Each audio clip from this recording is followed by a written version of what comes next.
Hello friends how are you? કેમ છો? મજામાં? સેજ વોરાના જય જિનેન્દ્ર.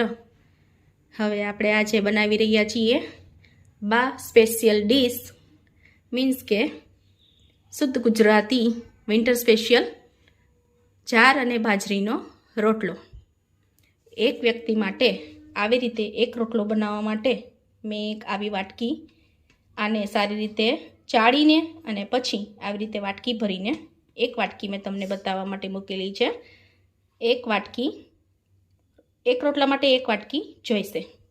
હવે એની અંદર સ્વાદ અનુસાર સોલ્ટ જોઈશે અને પાણી જોઈશે. આપણે આવી રીતે તાવી મૂકીને પ્રી હીટ માટે એને તૈયાર કરેલી છે. ધીમા ગેસે એને મૂકી દેવી. હવે એને ધીમે ધીમે પાણી નાખતા જવાનું છે. સોલ્ટ એકદમ ઓપ્શનલ છે, તમારે નાખવું હોય તો ભલે. કોઈને સોલ્ટી ભાવતું હોય તમે રોટલાની અંદર સોલ્ટ નાખી શકો છો, અને જો તમારે ના પણ નાખવું હોય તો ના પણ નાખી શકો છો. આવી રીતે ધીમે ધીમે પાણી લેતા જવાનું છે અને એને મસળતા જવાનું છે. રોટલાને જેમ તમે મસળશો એવી રીતે સારી રીતે રોટલો બનશે.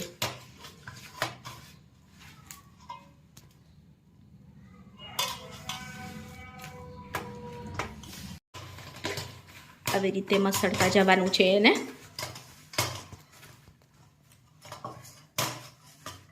મસળીને તમે આને હાથથી થેપીને પણ કરી શકો છો અને પાટલા ઉપર પણ કરી શકો છો. તમને જે રીતે સુટેબલ હોય, જે રીતે તમને ફાવતું હોય અને આવડતું હોય એવી રીતે તમે કરી શકો છો.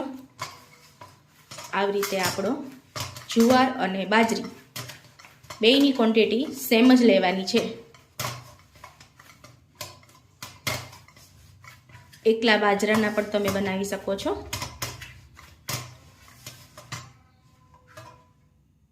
રીતે એક ગુલ્લું કરીને હાથથી થેપીને બનાવવાના છે.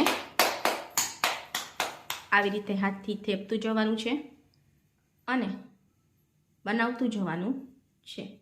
તમે જોઈ શકો છો દર્શક મિત્રો કઈ રીતે આપણા બા બનાવી રહ્યા છે. આ રોટલો રીંગણાના ઓળા, રીંગણાનું ભરેલું શાક અથવા તો ખાલી રીંગણાનું શાક એની જોડે તમે ખાઈ શકો છો.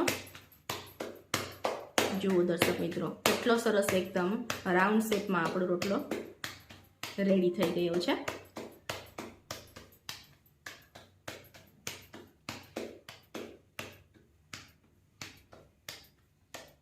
આ રીતે થેપતા જવાનું છે અને ગોળ ગોળ બનાવતા જવાનું છે. સાઈડથી કિનારી જો ભાંગતી જતી હોય તો એને સરખી કરતી જવાની છે.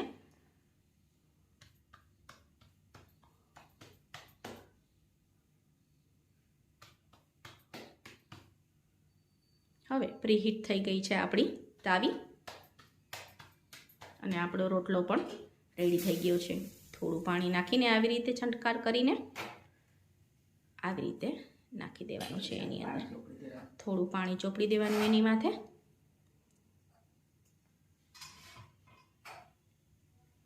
ને આવી રીતે મીડિયમ હીટ ઉપર એને બનવા માટે મૂકી દેવાનો છે.